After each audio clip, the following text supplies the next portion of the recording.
People are still buying homes. They're getting mortgages, they're refinancing, and for the most part, they're closing on time.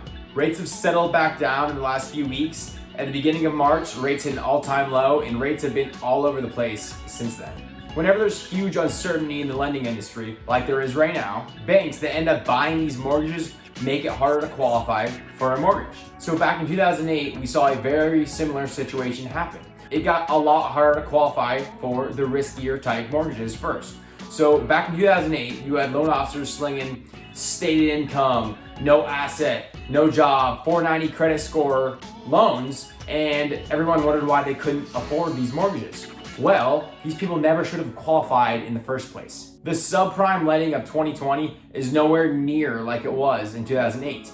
If you have a low ability to repay your mortgage, you're not going to qualify for a mortgage. So whenever banks tighten up their lending guidelines, the first loan products to go to no longer be offered would be the riskier type loans. So your subprime loans of today, the closest thing we have to a subprime loan today is a bank statement loan on a wide scale. Bank statement loans are a very small percentage of the mortgage market these days, and they've pretty much disappeared in the last few weeks. What has had a much bigger impact on the entire industry and qualifying for a mortgage in general is new FHA guidelines.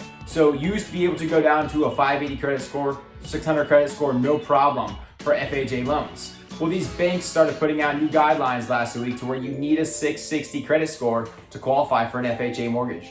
FHA mortgages are about 12% of people getting mortgages in America, so it's a decent sized impact.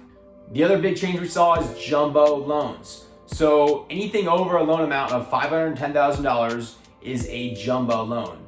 Again, those have pretty much disappeared in the last few weeks. So conventional mortgages are about 65% of people getting mortgages in America. People with credit in the upper 600s, they can put 3 or 5% down, no problem. Well, Chase, the biggest bank in the world, on Saturday came out and said, look, you're no longer getting a mortgage with us unless you have a credit score of 700 and a down payment of 20%.